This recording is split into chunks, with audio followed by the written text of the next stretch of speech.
Emmanuel Macron serait-il beaucoup trop généreux avec les comptes publics à 7 mois de la présidentielle? Emmanuel Macron, qui a été un président pour presque rien et qui est en train de cramer la caisse. Alors, je ne sais pas quel terme il faudrait utiliser, mais je pense que ce budget de l'écologie est une petite farce que les amis de Bercy se sont amusés à nous faire. Qu'est-ce que les retraites viennent faire dans un budget de l'écologie? Le ministre de l'Éducation nationale a réussi à ne pas augmenter les enseignants pendant 5 ans en disant tous les ans qu'il allait le faire. Ça, c'est quand même un terme politique, je pense qu'on peut applaudir. Malheureusement, c'est une expression absolument terrible, mais il y a une génération Covid de jeunes qui sont arrivés diplômés en fin d'études depuis 2 ans déjà, et qui sont arrivés dans un marasme économique absolument sans précédent, et dont on sait qu'ils ont connu des problèmes terribles d'insertion dans l'emploi, qui ne sont pas résolus, et qui, pour certains d'entre eux, on le sait aussi, vont les pénaliser sur l'ensemble de leur vie.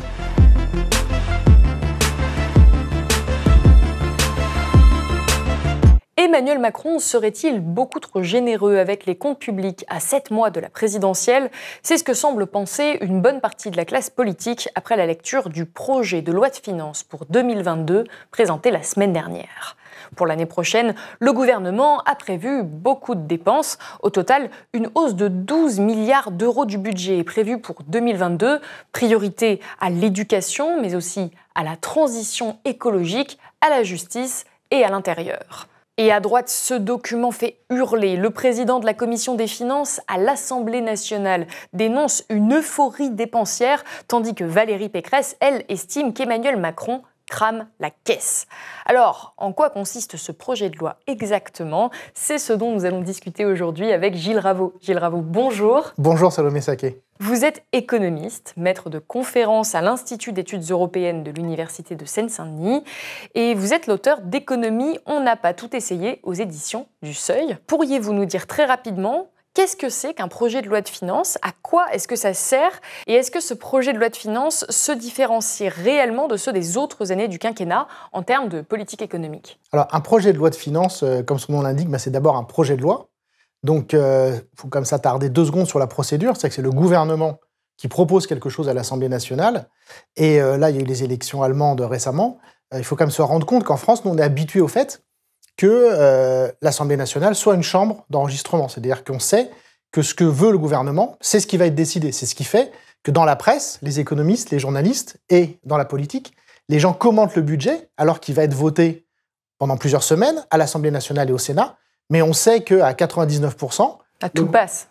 Pas tout, il y aura des amendements et ça peut être des petites choses qui ont un impact important pour la vie quotidienne des gens. Donc, mais voilà, on sait qu'à 99%, ce que veut Bruno Le Maire, ce que veut Gérald Darmanin, c'est ce qui sera voté. Donc ça, c'est quand même assez dingue.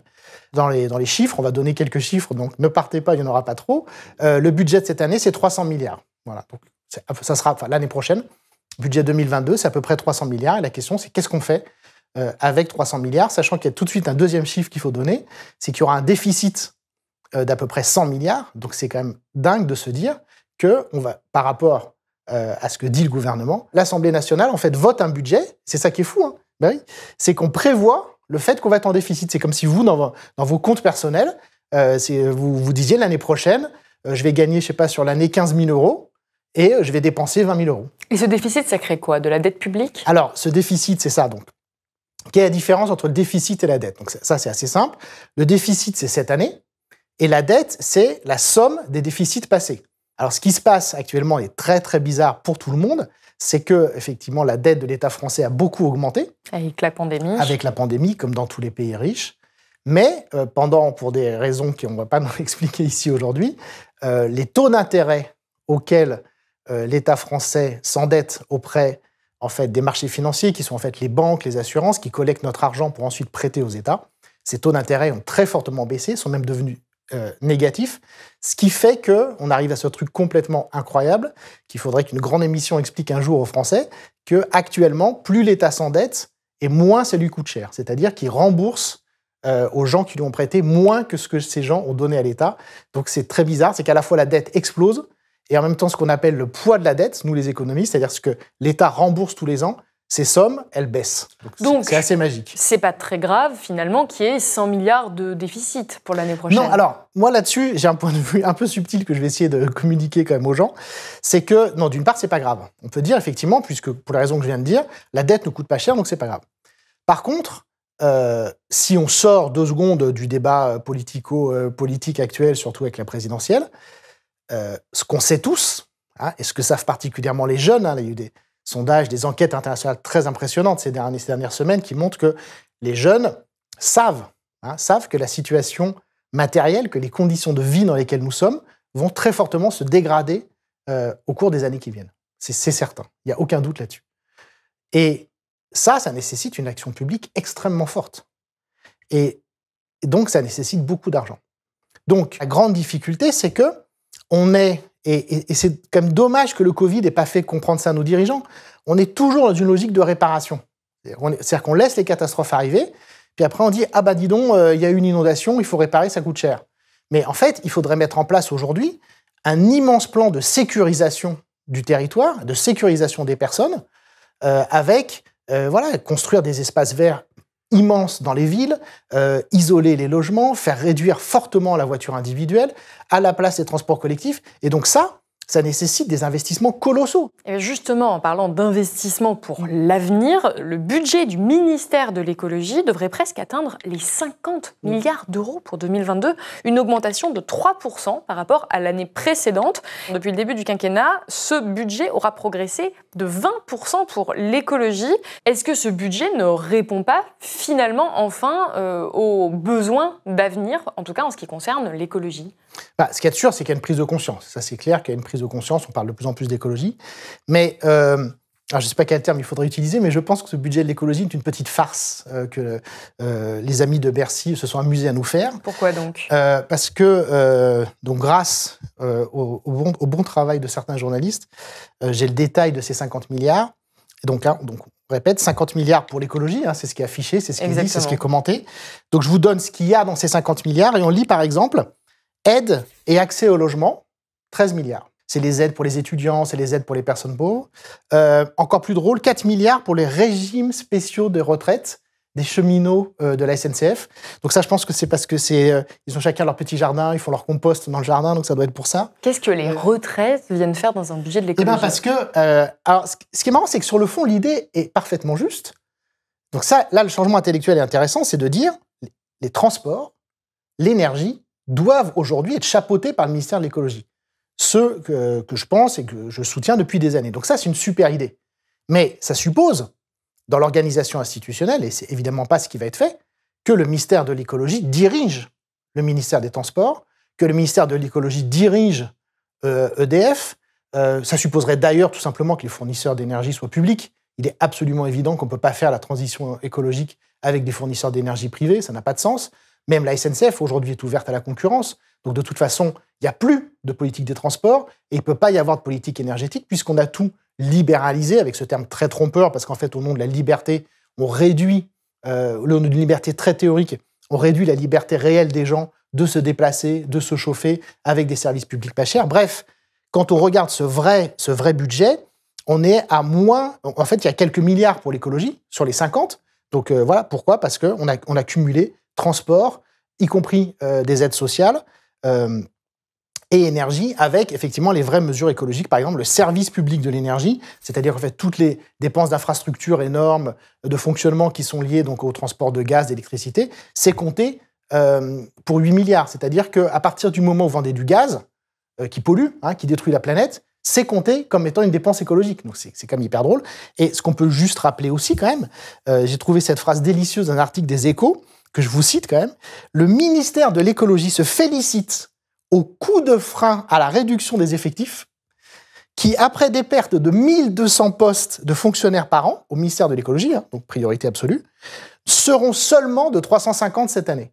C'est-à-dire qu'au ministère de l'écologie, actuellement, on continue à détruire des emplois de fonctionnaires et même les journalistes très sérieux des Échos, justement, le rapportent. Donc, oui, voilà. Pour vous, c'est un budget de l'écologie en trompe-l'œil ? Aujourd'hui, quelle est la logique du gouvernement français qui a toujours été ça, finalement ? C'est on laisse l'activité économique privée, qui est effectivement beaucoup plus encadrée en France qu'ailleurs, évidemment. Donc moi, je comprends le chef d'entreprise qui est énervé aussi parce qu'il doit respecter plein de réglementations environnementales, sociales, etc. Mais malgré tout, la logique, c'est on laisse l'initiative privée se faire et ensuite, on essaye de réparer les dégâts. C'est-à-dire, on essaye de réduire la pollution. On essaye de lutter contre le chômage, qui résulte, tout ça, de décisions privées ou d'absence de décisions publiques. Et si on veut faire si on veut vraiment justement donner un avenir, une perspective à notre jeunesse, qui a compris que le système actuel n'est pas réparable et ne fait qu'accumuler les problèmes, eh bien, il faut tout simplement un autre système économique. Et la base de ce système économique, c'est un contrôle collectif sur la consommation, sur la production. C'est des décisions politiques fortes en termes d'interdiction, de limitation du commerce international, d'interdiction de tout un tas de produits inutiles. Et donc là, évidemment, c'est au-delà de la discussion budgétaire, mais le budget devrait aussi être le moment où progressivement l'État reprend la main sur tout un tas de choses que d'ailleurs, dans notre pays, en particulier la France, que l'État a contrôlé, puisque Pour vous, ce budget ne va pas assez à la source du problème? Non, je pense que... Bon, on sait déjà, c'est un budget très électoraliste. Alors moi, dans mon sens, c'est quasiment un compliment, parce qu'on ne peut pas à la fois se plaindre qu'Emmanuel Macron n'écoute pas les gens, puis quand il écoute les gens et qu'il leur donne de l'argent, se plaindre aussi. C'est-à-dire que quand il donne de l'argent aux sages-femmes, même si ce n'est pas du tout assez, je suis content. Là, par exemple, dans le budget de cette année, il y a enfin un budget pour restaurer les commissariats. Très bonne chose. Il y a plus d'argent pour la justice. Très bonne chose, je ne vais pas me plaindre de ça. Mais on part de tellement loin. Par exemple, la justice, par exemple, si je reprends vite mes petites fiches, on a le nombre de juges, le nombre de juges pour 100 000 habitants. Dans les pays comparables à la France, c'est 18. En France, c'est 11. Le nombre de procureurs pour 100 000 habitants, en France, c'est 3. La moyenne dans les pays comparables, c'est 11. Mais là, le gouvernement semble agir, en tout cas, pour essayer de régler ce problème. Le budget de la justice, dans ce même projet de loi, il a augmenté de 8% pour 2022. Ça fait 8 milliards 900 millions d'euros. Ça semble plutôt exceptionnel. Oui. Ça semble plutôt être une très bonne chose. Alors ça vérifie une règle qu'on connaît tous, c'est qu'un budget est toujours proportionnel au poids politique des ministres. Et là, on a un ministre de la Justice qui, de toute évidence, je pense que quand il hausse le ton à Bercy ou en Conseil des ministres, il a plus de poids que d'autres ministres. Et on sait que, c'est un long débat et c'est pas moi d'en parler, mais je pense que le ministre de la Justice actuel est attaché quand même à un certain fonctionnement de la justice. Mais qu'est-ce qu'il faut voir, c'est que dans tous ces services publics, depuis des années, en fait, les gens surtravaillent, mal travaillent, parce qu'ils n'ont pas du tout de moyens. Et que donc, en fait, là, il y a un début de rattrapage, et ça rejoint ce que je disais avant sur l'écologie, c'est que la restauration de nos services publics, si on veut vraiment la faire, c'est des dizaines de milliards. Là, on a parlé effectivement d'une hausse de budget pour l'ensemble de l'État de 12 milliards, mais c'est des dizaines de milliards qui manquent tous les ans. Mais qui creuserait donc le déficit s'ils les mettaient en œuvre? Qui creuse des déficits. Là, c'est là, pour le coup, que ça revient à ce que je disais tout à l'heure sur la souveraineté et des grands choix politiques. C'est-à-dire, qui je prélève, comment je prélève et qu'est-ce que je finance. Mais dans un pays riche comme la France, on peut quand même avoir des services publics qui fonctionnent. Et aujourd'hui, on en est très très loin. On y reviendra donc un petit peu plus tard, mais il y a une hausse qui n'est pas aussi significative qu'elle n'y paraît du budget de l'écologie. Pour la justice, en tout cas, ça semble également aller dans le bon sens. Enfin, ça semble aller réellement dans le bon sens. En ce qui concerne la jeunesse, c'est un des grands axes aujourd'hui de la politique d'Emmanuel Macron. Sur le site du ministère, du ministère de la Jeunesse, on peut lire, je cite, « Le projet de loi de finances pour 2022 marque une nouvelle étape au bénéfice des politiques de l'éducation, du sport et de la jeunesse, dont les crédits sont en hausse de 1 milliard 900 millions d'euros. Le gouvernement a aussi rappelé que depuis le début du quinquennat, le budget de l'enseignement scolaire a augmenté de 12%. Donc réellement, on semble investir dans cette jeunesse. Qu'est-ce que vous pensez, vous, de ce budget en ce qui concerne les jeunes? Alors, il y aurait beaucoup de choses à dire, mais un premier point, c'est sur la situation sociale des jeunes.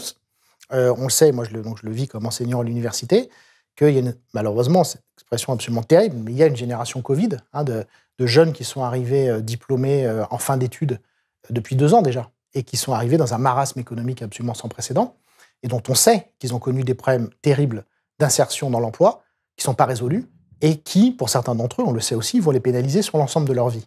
Et à l'époque, il y a eu beaucoup de voix pour expliquer que le revenu de solidarité active aurait dû être étendu. Oui, il y a eu une demande à ce que le RSA soit étendu aux plus jeunes. Voilà. Ça n'a pas été fait. Ça n'a pas été fait. Et en fait, ce qui est intéressant, c'est pourquoi ça n'a pas été fait.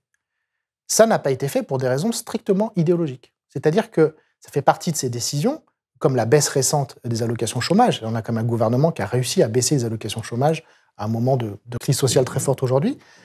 Ça a été reporté à plusieurs reprises. Ça devait être fait en plein milieu de la pandémie, ça a été reporté notamment la première réforme de l'assurance chômage a été reportée parce qu'elle a été en fait censurée pour des raisons juridiques par le Conseil d'État. C'est-à-dire que cette réforme, en plus d'être pas très intelligente sur le plan économique, d'être injuste socialement, elle était simplement erronée sur le strict point de vue juridique, en termes notamment d'égalité des droits entre les chômeurs. Pour revenir au RSA, il faut savoir que là aussi, c'est drôle en France, parce qu'on a ce mythe, par exemple, d'être un pays toujours en avance par rapport aux autres sur le plan social. Mais donc, pour les vieilles personnes comme moi, on se rappelle que, par exemple, lorsque Michel Rocard a introduit le revenu minimum d'insertion en 1988, à la fin des années 80, ce revenu minimum, il était en place dans tous les pays européens. On était le dernier à l'avoir. Là, le RSA jeune, il est en place dans tous les pays européens, quasiment tous. Mais alors, le gouvernement propose, en tout cas, une alternative à ce RSA. Alors, il y avait le dispositif garantie jeune qui existait déjà. Et aujourd'hui, ce gouvernement propose la mise en place d'un revenu d'engagement pour les jeunes qui serait un petit peu une adaptation de la garantie jeune qui aujourd'hui se limite à 200 000 personnes et là qui pourrait s'étendre à beaucoup plus de jeunes. Ça consiste en gros, si j'ai bien compris, à les accompagner dans leur insertion professionnelle tout en leur garantissant 500 € par mois, ce qui finalement correspond au RSA. Donc voilà, c'est juste parce qu'effectivement, donc le grand chef ne veut pas d'un RSA jeune, donc il n'y aura pas un RSA jeune. Mais comme il voit quand même qu'il y a un problème, il veut créer la même chose sous un autre nom, donc ça va s'appeler le revenu d'engagement.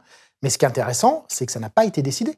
Ça n'a pas été décidé, parce que là encore, il y a des combats philosophiques entre les personnes quand même très privilégiées du gouvernement, qui n'ont aucune idée de ce que c'est que la pauvreté, que ça n'intéresse pas et qui ne veulent pas s'y intéresser, et qui se permettent d'avoir des pseudo-débats sur l'assistance, etc., alors qu'on a des centaines de recherches sociologiques, économiques, qui montrent qu'au contraire, les minima sociaux, par exemple, sont particulièrement bas en France, que toutes les associations expliquent depuis des années que, en fait, ça coûte extrêmement cher à la société, ce maintien de la pauvreté. Il y a quand même une étude de l'INSEE qui est sortie là très récemment, qui nous a expliqué, dans le calme le plus total, qu'une personne sur 4 dans notre pays est en situation de pauvreté. Une personne sur 4. Et ça n'a aucun espèce d'impact sur le débat politique en pleine année présidentielle. En tout cas, le revenu d'engagement... Et il n'existe pas. Semble être un début de réponse. Moi, j'observe ce que je vois. Et là, je ne vois pas de revenu d'engagement.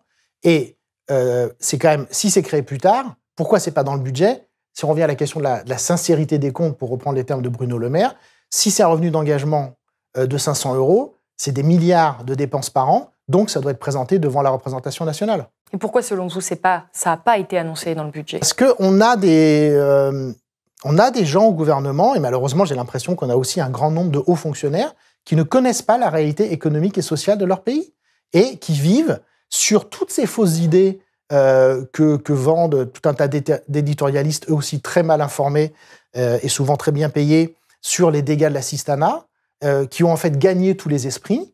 Comme ces questions ne sont pas enseignées au collège, qu'elles ne sont pas enseignées au lycée, qu'elles ne sont pas enseignées à la fac, vous faites tout un cursus d'économie, vous n'avez pas de cours sur la pauvreté, vous n'avez pas forcément de cours sur la protection sociale.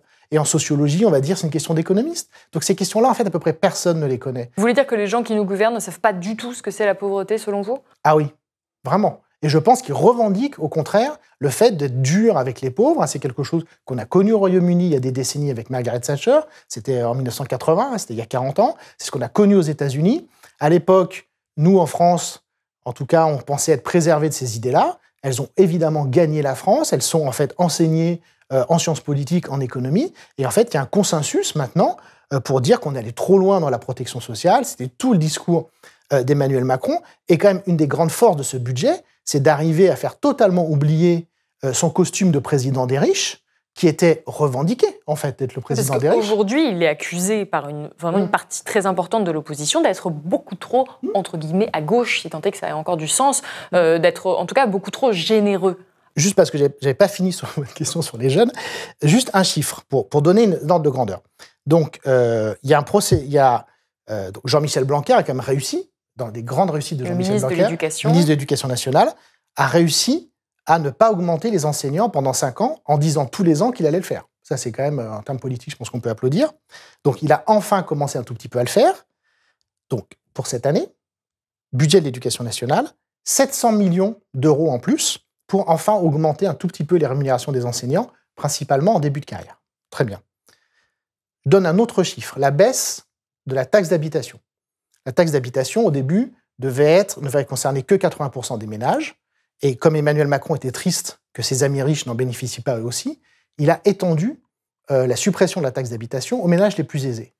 Vous comprenez bien que le coût d'une suppression d'impôt explose quand vous allez chercher les revenus les plus élevés, qui sont évidemment ceux qui contribuent le plus. Donc la simple augmentation de la suppression de la taxe d'habitation, c'est 1,6 milliard. C'est-à-dire que c'est 2 fois plus d'argent qui est rendu à des gens qui, si ça se trouve, vont même pas s'en rendre compte, qui n'en ont pas besoin, qui de toute façon vont l'épargner. On parle des 20% des ménages les plus aisés. Voilà, qui sont exonérés maintenant de la taxe d'habitation. Dans le projet de loi 2022. Ce cadeau qui est fait et qui coûte de l'argent tous les ans, donc ces gens-là vont toucher, ces 20% de la population, plus de 2 fois plus que ce qui va être donné à l'ensemble des enseignants par le ministère de l'Éducation nationale. Et tous les choix ont été comme ça. La suppression de l'impôt de solidarité sur la fortune, son remplacement par l'impôt sur la fortune immobilière, c'est plusieurs milliards, 3 ou 4 milliards, qui sont perdus chaque année. En pleine pandémie, l'État a supprimé ce qu'on appelle les impôts de production. Ça coûte 10 milliards d'euros à l'État tous les ans. Et l'État aussi a fortement réduit l'impôt payé par ce qu'on appelle l'impôt sur les sociétés, qui est en fait l'impôt sur les bénéfices que payent les entreprises, pour le ramener effectivement à la moyenne européenne, puisqu'il était plus élevé en France et ça, c'était pas possible. Et donc là, c'est des sommes très importantes qui sont perdues tous les ans. Et ce qui est impressionnant, c'est que ces questions-là sont totalement absentes du débat aujourd'hui.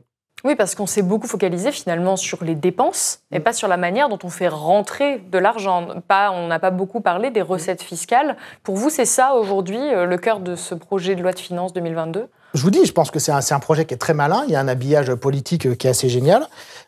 Et surtout qui se base sur beaucoup d'idées fausses. Par exemple, l'exemple typique, c'est la fiscalité. Quand on pense fiscalité, ce qui s'allume dans la tête des gens, c'est impôt sur le revenu. Parce que c'est l'impôt que que la plupart des gens connaissent. C'est un impôt qu'on sent passer parce qu'on reçoit le petit courrier charmant du ministère des Finances et tout ça. Bon. Mais quand on regarde, alors là, je prends les chiffres 2019 pour avoir un budget normal. C'est-à-dire pas un budget avec la pandémie et tout ça, tout a explosé. Mais donc, si on prend un budget normal, quel est le premier impôt qui rentre dans les caisses de l'État ? C'est bien sûr la TVA. La fameuse TVA, une odeur incolore qu'on oublie tous. La TVA, la personne qui est au chômage, la personne qui est pauvre, elle la paye sur tous ses achats courants. Et en dehors de l'alimentation, c'est quasiment 20%. Vous allez dans le magasin, 1 euro sur 5 que vous dépensez, en fait, c'est pour le percepteur, c'est pas pour le magasin. Mais personne n'y pense. Et donc ça, c'est anti-redistributif. Donc la TVA, 120 milliards, l'impôt sur le revenu, 75 milliards, donc beaucoup, beaucoup moins, et l'impôt sur les sociétés, 27 milliards. Et donc, ce qui est impressionnant, c'est qu'on a un système social, en fait, qui redonne aux gens très largement en proportion de ce qu'ils ont cotisé. Donc en fait, la force de notre système, c'est que quand vous gagnez plus, vous cotisez plus, notamment avec les cotisations sociales, et aussi vous touchez plus, et l'exemple typique, c'est la retraite. Quand vous êtes un cadre, vous avez une retraite beaucoup plus élevée que quand vous êtes un ouvrier. Donc il y a une forme de solidarité, mais en fait qui se limite au fait que tout le monde doit contribuer au système. Mais il n'y a pas de redistribution dans notre système social, ou en tout cas beaucoup moins que ce que les gens croient, des riches vers les pauvres. C'est-à-dire que c'est le riche qui cotise pour le riche et qui est obligé d'être dans un système public. Donc ça, c'est génial. Mais on sait que c'est plutôt les ouvriers qui payent la retraite des cadres, notamment du fait de l'écart d'espérance de vie.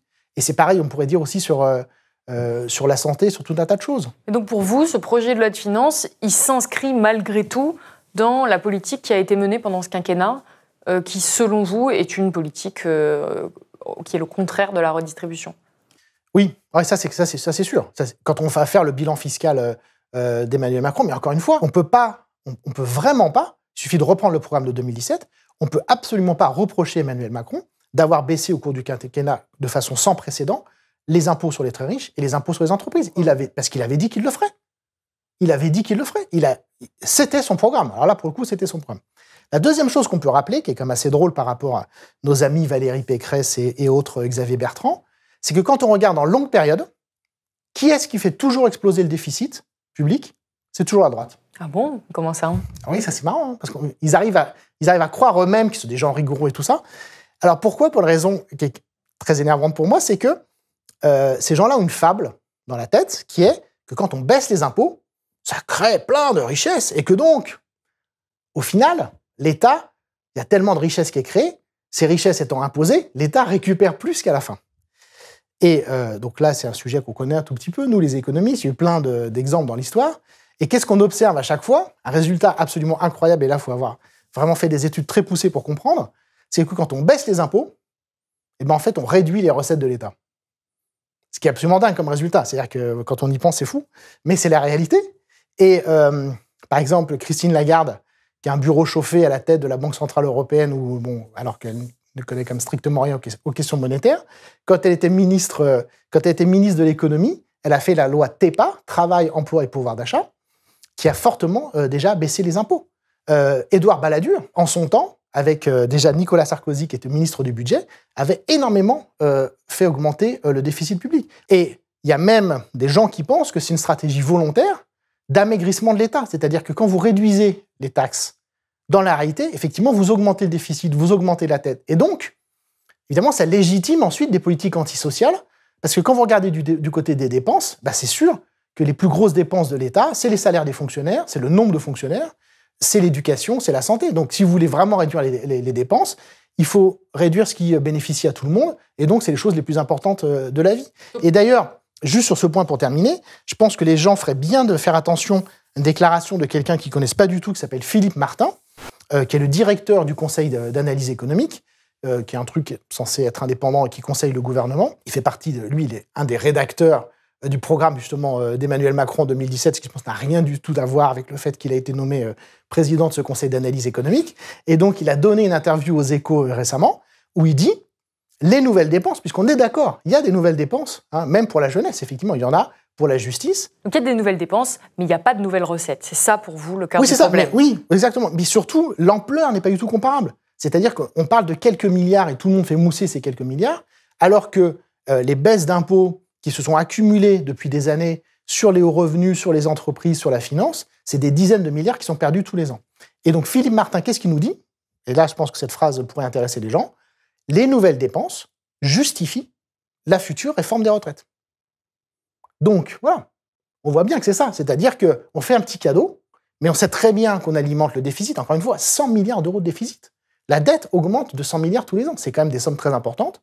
Et donc là, on va vous dire, maintenant, il va revenir, et le programme de ce qui s'appelle de stabilité, d'ailleurs, c'est intéressant, que la France a transmise à l'Union européenne, avance des scénarios qui, évidemment, ne seront pas respectés parce qu'ils seraient intenables socialement. Ça serait les gilets jaunes puissance 10, mais j'invite les gens à regarder ce passionnant document qui est le programme de stabilité de la France envoyé à l'Union européenne, fait des projections, en fait, de baisse des dépenses publiques absolument sans précédent.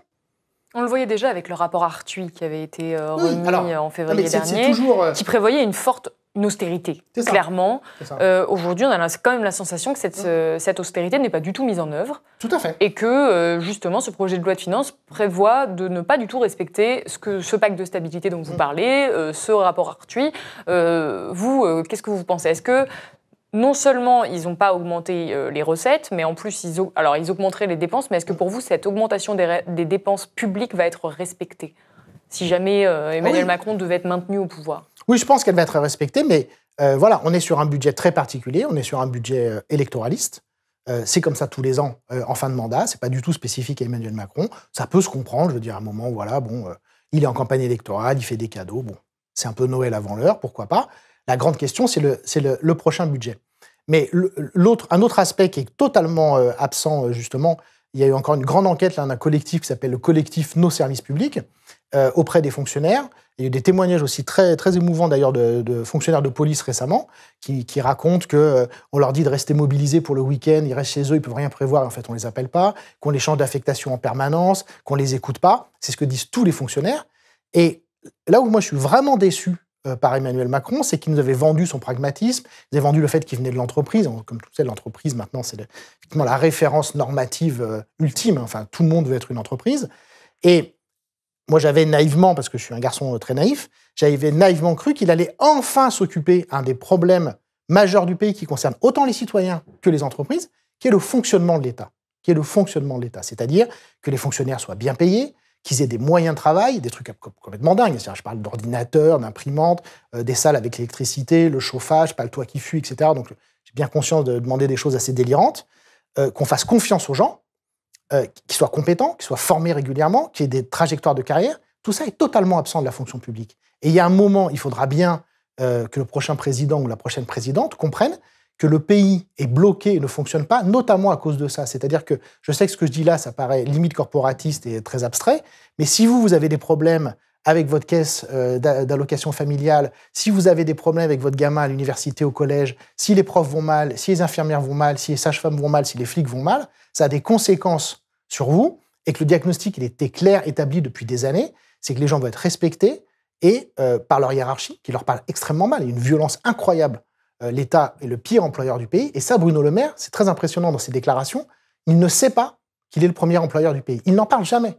Ça ne l'intéresse absolument pas. Alors pour résumer votre propos pour notre audience, vous me dites si j'ai bien compris ce que vous avez dit. Pour vous, il n'y a pas eu une seule remise en question des recettes fiscales. Il n'y a aucune transformation de ce côté-là, si ce n'est d'aller dans le même sens, y compris dans ce budget 2022, d'aller dans le même sens que ce qui a été fait les années précédentes. Il y a en revanche une hausse des dépenses publiques. Vous parlez du fait que pour vous, l'État, le rôle de l'État n'est pas assez renforcé. Et en tout cas, là, il n'est pas attaqué, il n'est pas amoindri. Au contraire, on augmente un petit peu tout de même le budget de chaque ministère, y compris des budgets qui sont censés améliorer les conditions de travail des personnes dont vous venez de parler. C'est un choix politique qui sera peut-être appliqué. La dernière question, et pas des moindres, comment est-ce qu'on évalue l'impact de ces politiques économiques? Chaque année, il y a un budget, il y a des décisions économiques qui sont prises, et ce depuis des décennies. Comment est-ce que l'on sait si ça a fonctionné ou pas? Est-ce qu'il y a une inspection? Est-ce qu'il y a un rapporteur, quelqu'un qui, à la fin, vient faire le bilan de ce budget pour telle année, par exemple? Alors là, c'est une situation très étonnante. C'est que d'un côté, il y a une production considérable d'évaluation par plein d'institutions. Il y a le Conseil économique, social et environnemental. Il y a les rapports du Conseil d'État, il y a bien sûr les énormes rapports de la Cour des comptes, avec y compris les cours des comptes régionales, les comptes régionaux, locaux aussi qui sont examinés. Il y a le Conseil d'analyse économique, il y a l'INSEE qui produit des statistiques, des études approfondies. Il y a un institut des politiques publiques, il y a même un haut conseil des finances publiques, qui a d'ailleurs grogné parce qu'il estimait que le budget actuel n'était pas très clair sur des dépenses futures qui éventuellement pourraient venir et qui ne sont pas dans le budget actuel. Bref, il y a plein de trucs. Donc tout ce que vous dites depuis des années, c'est un désastre économique, il n'arrive pas à établir des politiques économiques efficaces. Il y a des gens pour le contrôler et pour le dire. Alors, le contrôler, non. Je dirais pas le contrôler. Pour en faire le bilan. Pour en faire le bilan, l'observer. Mais ça renvoie à ce que je disais au début. Comme les parlementaires savent qu'il n'y a pas de vrai débat parlementaire et que c'est des choses techniques, ils sont quand même très fortement désincités à fournir le travail considérable, technique, compliqué, et un peu chiant, de lire toutes ces études, pour ensuite critiquer le budget de l'État et la discussion parlementaire, puisqu'encore une fois, ils savent que, sauf exception, ça n'aura pas d'impact. Alors, il y a quand même des résultats très intéressants, parce que quand il y a des trop grosses boulettes, ça finit par se voir. Par exemple. La plus grosse des dernières années, ça a été le cadeau fait aux amis de Vinci, d'Eiffage et des autoroutes, qui ont quand même été donnés un prix dérisoire par Dominique de Villepin, déjà au nom de la réduction de la dette publique à l'époque. Et là, vous avez des auditions très sérieuses qui ont eu lieu devant des commissions parlementaires, notamment au Sénat, que tout le monde peut retrouver en ligne. Et là, il y a des choses qui sont dites, mais ça n'a pas d'effet. Ça intéresse donc assez peu les hommes et les femmes politiques pour des raisons qu'on vient d'expliquer. Ça intéresse assez peu les journalistes aussi, parce que là, pour des raisons techniques. Et surtout, je ne sais pas pourquoi, ça n'est pas, je déteste pourtant ce mot, ça n'est pas dans la culture française. C'est-à-dire que on ne prévoit pas le fait de légiférer en fonction de ce qui a marché, de ce qui n'a pas marché. Et juste pour finir, encore une fois, là, un très très joli tour de passe-passe du gouvernement, ce qu'on appelle, nous dans notre jargon, les dépenses fiscales, c'est-à-dire les recettes fiscales auxquelles l'État renonce, qui sont en gros les niches fiscales, même si c'est un peu différent. Il y a eu le crédit d'impôt compétitivité emploi, il y a eu les baisses de cotisations sociales sur les bas salaires. Mis en place sous François Hollande. Oui, alors le CICE sous François Hollande, enfin sous Emmanuel Macron, déjà, quand il était son ministre de l'économie, les baisses de cotisations sociales depuis 1993, donc ça commence légèrement à dater. Et là, on parle encore une fois de dizaines de milliards de recettes, aussi le crédit impôt recherche, de dizaines de milliards d'euros de recettes auxquelles l'État renonce. On a des évaluations scientifiques, on sait que pour la grande majorité, ces dépenses ne fonctionnent pas, qu'elles n'atteignent pas leurs objectifs. D'ailleurs, la plupart des économistes l'avaient dit avant que ça soit mis en place. Et ça, ce débat-là, vous voyez, c'est quelque chose qu'on ne voit pas. C'est-à-dire que c'est de l'argent qui ne rentre pas. On s'est habitué au fait qu'il ne rentre pas. Et encore une fois, avec ces dizaines de milliards, là, on pourrait, si on revenait sur ces politiques, évidemment, ça serait douloureux, mais si on supprimait le crédit impôt recherche, si on supprimait ou si on réduisait très fortement les baisses de cotisations sociales sur les bas salaires, là, on aurait des dizaines de milliards pour la protection sociale, pour la recherche, pour l'enseignement. Donc alors, là, ça, c'est un vrai choix de société. Vous dites, les députés, eux, ne vont pas lire ces rapports, ils ne vont pas forcément faire la recherche parce qu'ils n'ont pas forcément ni le temps, ni la volonté, ni même la possibilité politique. En revanche, le gouvernement, les ministres, ceux qui impulsent ces politiques, eux, ils les connaissent, ces rapports. Comment se fait-il qu'il continue dans une voie que vous jugez erronée? Eh bien, parce que pour citer une dernière fois mon grand maître Bernard Maris, et en fait, c'est la beauté de la chose, c'est que les ministres comme nous, c'est des êtres humains. Et une des choses qui définissent ces êtres humains, c'est les croyances. Il y a des choses auxquelles on croit, des choses auxquelles on ne croit pas. Et que derrière tout cette apparence de rationalité, il y a des croyances très profondes. Et je finis juste avec un exemple qui me tient à cœur, le crédit impôt recherche. J'ai entendu Édouard Philippe, il y a 3 ans, à l'université d'été du MEDEF, j'ai entendu dire devant les patrons, le crédit impôt recherche, ça marche et on va l'étendre. Eh bien, les gens peuvent faire une recherche en 2 secondes sur le site de France Inter, sur les scandales qui sont liés au crédit d'impôt recherche de 2017, cette enquête, qui montre que non seulement ça ne finance pas la recherche, que Carrefour l'utilise pour des enquêtes marketing, que la Société Générale utilise ce crédit d'impôt pour nous vendre des produits financiers toxiques, qu'il y a des boîtes qui se sont spécialisées dans le fait de vendre aux entreprises un rapport disant qu'elles avaient utilisé ce crédit pour faire de la recherche et qu'elles n'ont rien fait. Tout ça est archi documenté, archi connu. Tous les journalistes scientifiques le savent. Et il faut savoir que ce crédit impôt recherche, à lui tout seul, c'est plus que le budget du CNRS.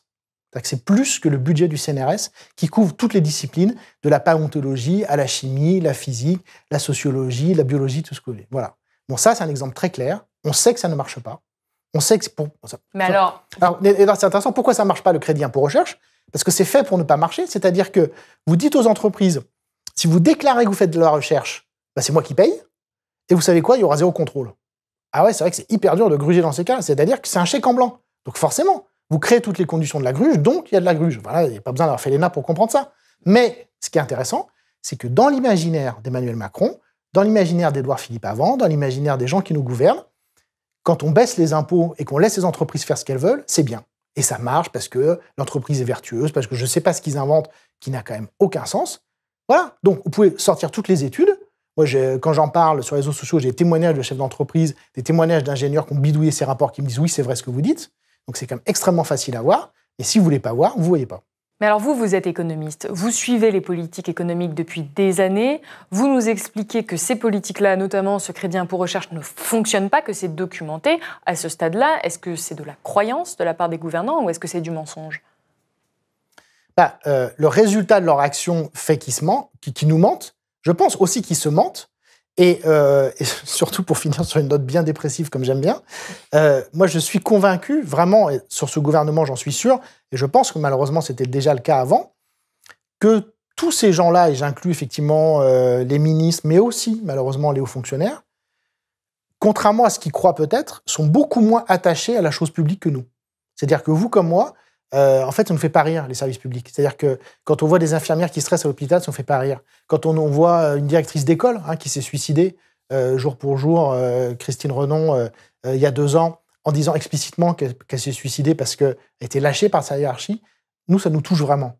Mais en fait, ces gens-là, ça ne les touche pas. Alors, je ne sais pas pourquoi, parce que ça ne les touche pas dans leur vie quotidienne, parce qu'ils pensent que c'est impossible, mais en fait, ils prennent des décisions, ils passent d'un poste à l'autre, d'une élection à l'autre, mais ils n'ont pas... On a eu des dirigeants qui avaient au cœur le service public. On a eu des dirigeants qui ont créé la sécurité sociale. Et j'aimerais bien qu'on parle plus de ces gens-là, qu'on se rappelle que ça existait, ces gens-là, qui étaient issus de la résistance, qui étaient issus du catholicisme, qui étaient issus du gaullisme. Ces gens-là, ils ont existé.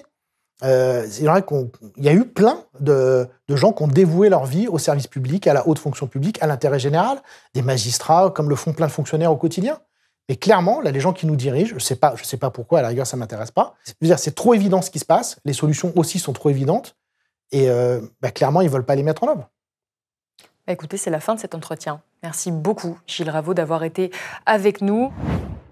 Je rappelle que si vous avez apprécié cette émission, vous pouvez mettre un pouce bleu, la partager sur les réseaux sociaux, sur YouTube, Facebook, Twitter, Instagram, ça nous aide beaucoup. Et Blast ne vit que grâce à son audience. Donc si vous le pouvez, abonnez-vous ou faites un don sur blast-info.fr. Et moi, je vous dis à bientôt.